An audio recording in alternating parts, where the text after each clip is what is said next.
Good afternoon and welcome to Chit Chatting with Jocelyn.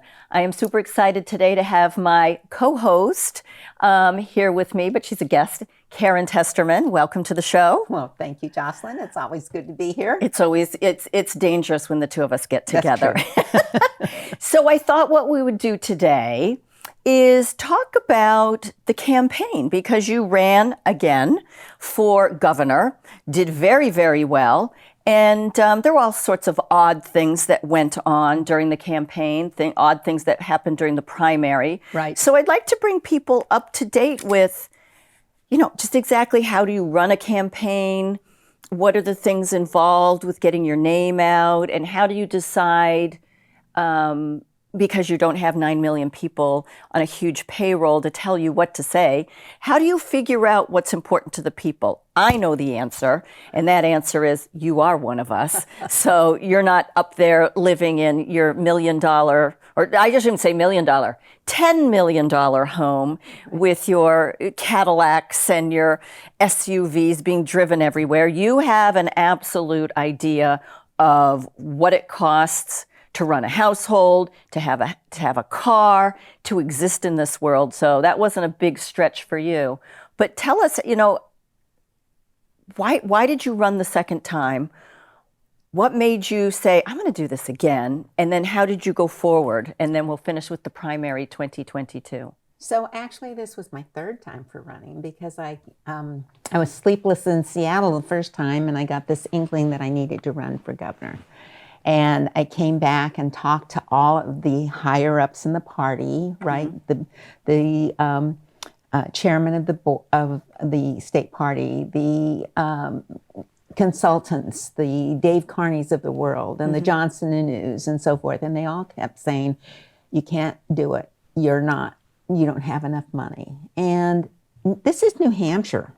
New Hampshire is a retail state where if you've got a good idea, you will catch on and funding will come in. That's always been my perspective of what New Hampshire is really all about.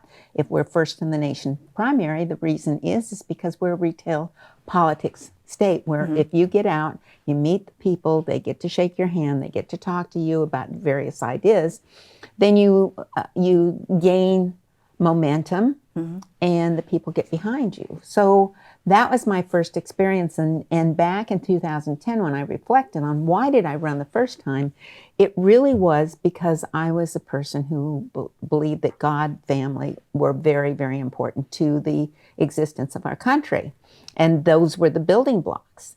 And what the state party officials will all tell you, even the national groups will say, well, talk only about the economy. It's all about the economy. It's all about people's paycheck or what's going on. And yes, today it is. I mean, we're facing double our electric bills and possibly getting further up and rolling blackouts. And look at the hurricane that just went through. Correct. Florida Grocery prices, heating prices. Right. And if you lose, my daughter just lost her internet connections because her phone finally went dead, right? They lost their electricity, so you can't charge your phone. Anyway, so when I look back, that was the main reason. It was the social reason that we aren't in there. So the second time I ran was because I saw a posting on Facebook that said, isn't there anybody? This was after the COVID shutdowns and the mandates of the masks and the fear that was being generated. And somebody said, well, isn't there anybody that will stand up against this? And I examined, I had nothing to lose. I've been an activist all the time. I've done all of these various things, and I've been out with the people. I know where they're standing. Sure, I can do this. So that's why I ran the second time in 2020. But then at the beginning of 2021, people kept coming up to me, are you running again? And I finally said to one person, it takes money to run. And he reached in his back pocket and gave me a 20. Wow. And then somebody else at that event turned around and did the same thing. So I'm thinking, okay, I guess I'm going to have to run now. Right. And over the next couple of months, he kept running into me and saying, have you announced yet? Wow. So I finally did announce. And, we ran on a shoestring. It was difficult to find a campaign manager, because my idea of a campaign manager is somebody who knows New Hampshire, because New Hampshire is unique. Very. We are not like any other state. You can't come in with your Washington, D.C. or your Montana ideas or your California ideas and say, this is the way we're going to run this campaign, because it doesn't work in New Hampshire. Correct. You have to know the idiosyncracies, how the people in every district think, and how the politics run in this state. Right. And it helps if you've got people on staff with you who have experience. They've been in the political world, they have connections and that sort of thing. So that's very difficult to find in New Hampshire right now. Yeah. And someone who isn't just looking for the almighty dollar, but really believes in the value of making New Hampshire first. So running is really getting out there and meeting the people and doing as much as you can. I did not get out in as much door-to-door knocking that I would like to have done.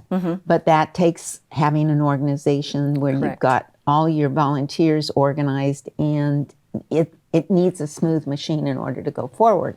That's not to excuse why you're not catching fire, but we did catch fire. You did. And you definitely did. And it was primarily also because we were looking at the actions of the current governor, especially when he arrested the people at the Noble public Nine. meeting. Yes. The Noble Nine, right. Yep.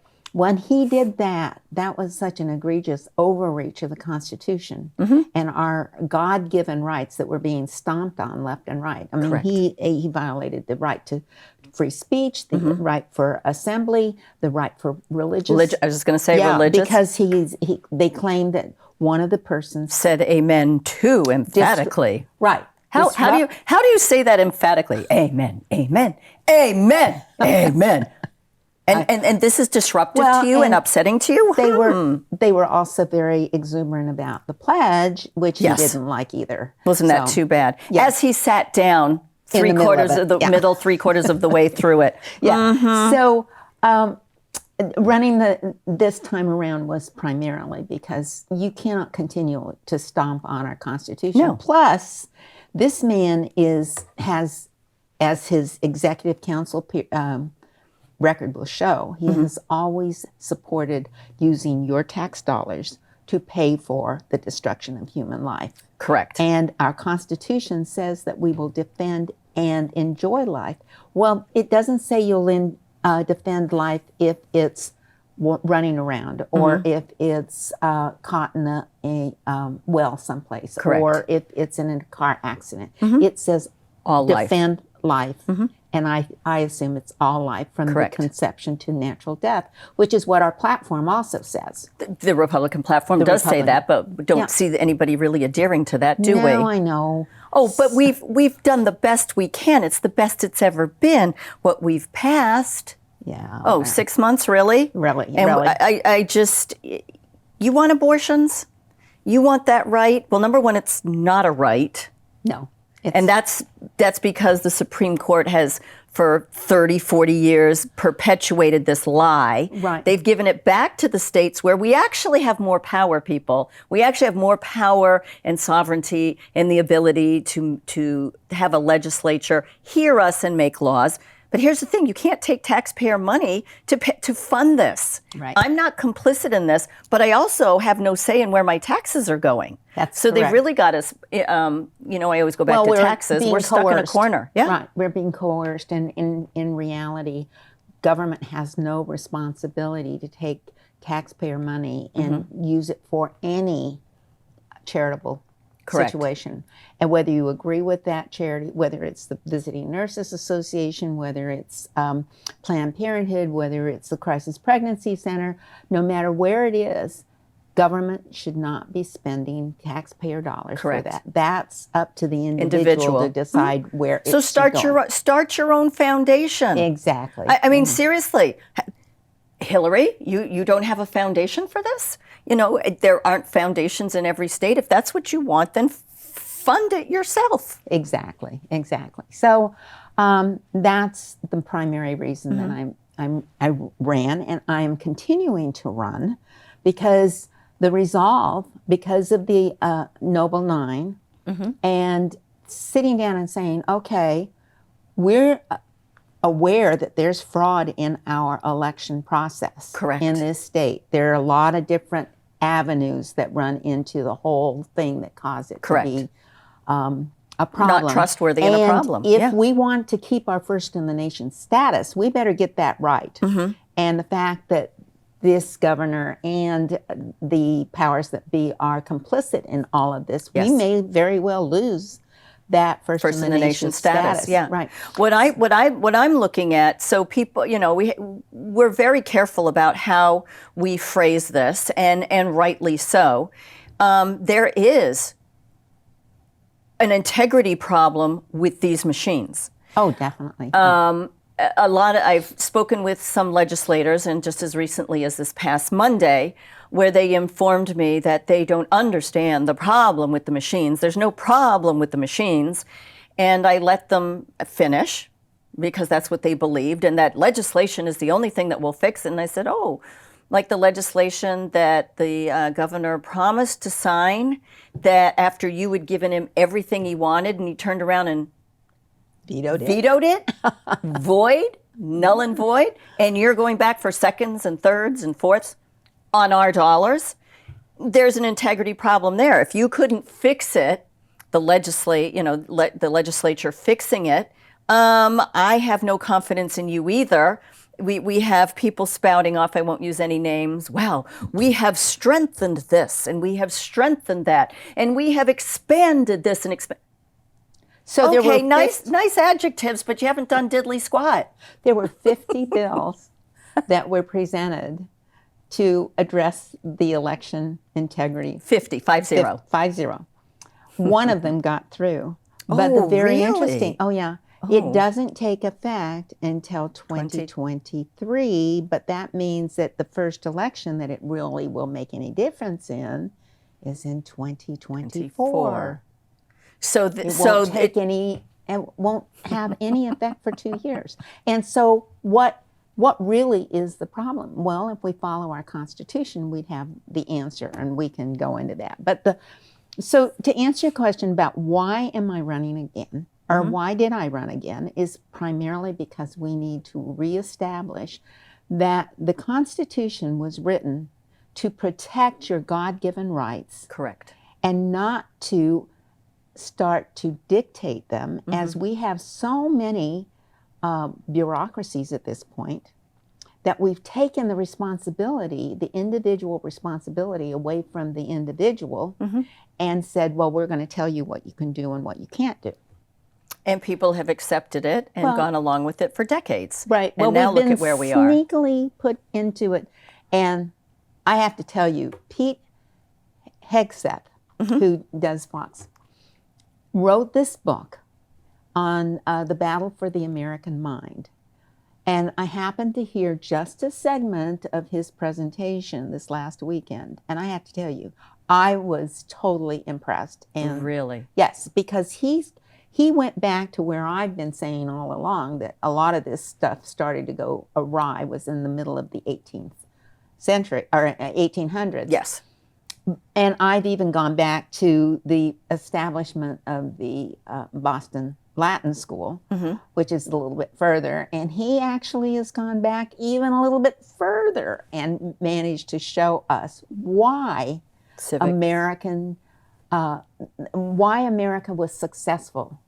And it is because our government was made for moral and religious people. Correct. But it was really instilled in our children way, way, way back when from the times that they were at home, we were reading the Bible. Correct. The reason we originally had schools in the first place was to teach us to read so that we could read the Bible. Correct. The first readers that we had all had biblical verses in them. And it was interesting, too, even the establishment of the teachers, the NEA, and in the 1950s, they were still publishing books on how to teach and educate that were written on a biblical basis. Wow. So when so we it's since kicked, the 50s. yeah, in the 50s they were doing that. So in the 60s, when Madeline O'Hare won her case and was able to get God basically removed from the classroom, prayer removed from the classroom. It's not totally removed. You can still say your prayers silently, but in the corner. Well, children could go ahead and lead it, but it's not up to the teachers can't be the ones that are saying, okay, we're going to have lunch. Let's all offer a prayer of thanksgiving. You can't do that anymore. And but they can talk about pronouns and genders, and if you want to be a well, furry and all the other stuff. Secular humanist religion, that's okay, but you can't, can't do the biblical. The Marxist religion, but you cannot do Christianity. Wow. You know, that's our big problem. And again, our tax dollars pay for this. Right. And we have no say. So one of the things that I know from my husband being in the military is that if you, as a soldier, get a command from your superior and you know it is morally wrong, you have not just the responsibility or the ability, but you have the duty to not only not follow that command, but to make it known that you don't agree with that command and why, that you have a moral responsibility to do that. And the oath actually lays that out, that people have tossed to the side. And we have a lot of people who have taken that oath. Well, so if we look at what we have in the way of candidates now, in the position of governor, we do not have a governor candidate, not in the Democrat, Republican, or the Libertarian Party, that honors life. Wow. And life is fundamental. That Correct. is your God-given right. It's life the first and one. Liberty. Yeah, but my point is, if you don't have life, you have nothing. You have nothing. And liberty and pursuit of happiness doesn't exist. Not if you don't have life. Right, because you're dead. Yeah. So I want to continue to do what the resolve was established to do, which is what Therese Grinnell was asking God, what do I do? How do we fight against this? Because we know that the election process is fraudulent. What do we do? And she came up with this idea to build on the grassroots. And that true is grassroots. True Yes. grassroots. And she was able to sell the idea to other people, which is what we're supposed to do. One person makes a difference. When one person talks to somebody else, that person now jumps on two, and 4 you times keep 4, doing, it exponentially it expands. grows, and it has grown. And so then she did they did the debates. Correct. And they decided who amongst the debate participants should go forward. I happened to win that. And so at this point, even though we went through the primary and I did well in the primary, but I didn't win the primary. Win the primary, right. But I look back at it and I say, look, we've got an obligation to our Creator. Many, many, many of us believe this, that we have an obligation to our Creator. We are responsible for what our vote says. Maybe it doesn't result in what I want it to result in, but I still need to go to sleep and wake up in the morning and be happy with who I am. Correct. And so I'm not the only one that feels that way. No, there's many people, and they're looking to you to help bring forward how they feel, which is the same way. Yeah. That it's God, family, and country, and God has been wiped out, and we need it. And that can be the source. That can be whatever your God is. And I'm not being disrespectful. We're not saying it has to be one, but there is a creator, Right. the Almighty, if Right. that's the word you want to use. And it has to be the center of our lives. It has to be the top of the pyramid, because without that, everything falls apart. Look at what the world is doing now. Look at what the United States. Look at our schools. Look at our military. Look at our police. I mean, I could go on with the list. Oh, yes, the list. Where are the goes on. morals? Where are the values? Where are the basic human dignity and it's the word I Virtue. want. Virtue and Integrity. and respect for one another. Respect. Right. From And you put to it- me as human beings. And quite honestly, you know, America was built on the fact that we take care of one another. Yes. There's no greater gift than to lay down your life for somebody else, Mm-hmm. which is many of our military have done. Mm-hmm. Go to And- Arlington. Yeah, Go to any one exactly. of the state Well, cemeteries. look at our state veterans, which continues to grow. It's it's grown probably twice as big as it was when we first got here. But the fact that these people believed in something, and actually freedom is all about individual responsibility. So I want people to have that choice, and that means that you don't have to vote for the candidates that are on the list if they don't satisfy you, and it doesn't matter what position it is. If they don't line up with where you feel comfortable in casting your vote behind them, then write somebody in. Correct. Which is what the write-in was, which is why so many people wrote in, like your name was in print, but we all wrote you in and filled in the oval because of the distrust. Right. We did that for all the way down the races. Right. Some of us mixed it up, and if there was one choice with one oval, you filled that in. Many of us also, if we didn't like a choice, a one-person choice, we wrote in a name.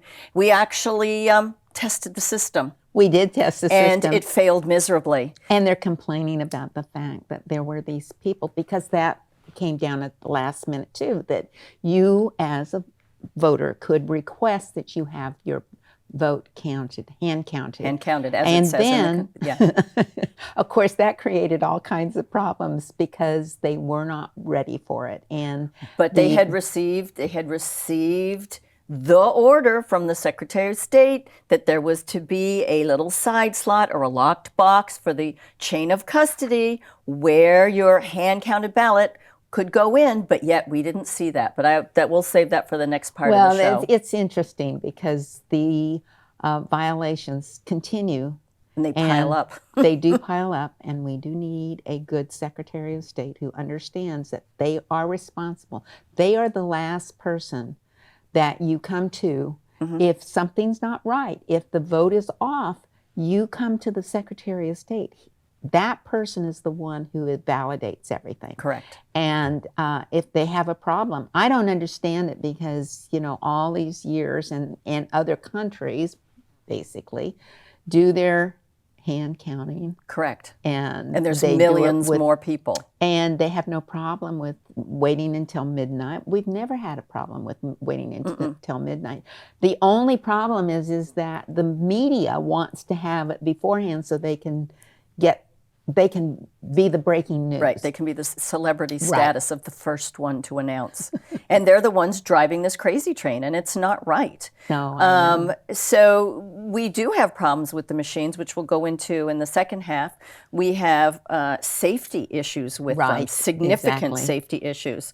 We have problems with hand counting and overvote and undervote, all sorts of things. We have machines that are folding in the wrong spot again. We have people that are actually not certified in any way, shape, or form to be running these elections.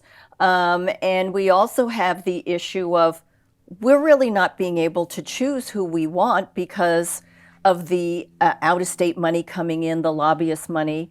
But you did beautifully, as did Don Bolduc, as did Caroline, did well. Yeah. Without so having billions dumped on you. Right. And Bob Burns even did Bob Burns, really thank well. you. Yeah. I mean, it was, so I think it's funny now because our governor is running around endorsing all the MAGA people that he didn't want to have anything to do with, that he spent millions of dollars making fun of and disrespecting. Disrespecting, and now they made it through the primary, so now he's endorsing them all. Yeah. Talk Can you about say flip-flop. I was just gonna say that. I was like, can you say fish, flip-flopping, or take that little sandal flip-flop and whack somebody with it? Yeah. That's what he's doing, which is condescending and rude, because we watched what he did to the president, 45, President Trump. Whether you like him or not, he was the president. Right. And I think He it's interesting. disrespected him. Well, he did not only he did show up at the airport, but he would not show up on stage with them. And this was at the election when his dad is running around saying, please, please, please vote for Chris. But he won't come on the stage with MAGA, with President Trump. But when 46 showed up. Mr. Biden shows up, Yeah. he's falling all over himself. Oh, When yeah. Kamala Harris shows up, he's falling all over himself. Which leads us to other areas where, I just hope a lot of this stuff comes out, because there are areas that we think, not just did he trample upon our Constitution, but he has ties to areas that are very destructive to America. Correct. So can we say that writing you in is a great idea for November 8th, think so. 2022? Yeah. You heard it here. Write in Karen Testerman for governor. She's not gone. She's still here to fight the day for Christianity, the right of parents, the New Hampshire Constitution, and all that's good. Thanks for joining me, chit-chatting with Jocelyn and my great guest, Karen Testerman, and we'll see you in the next half.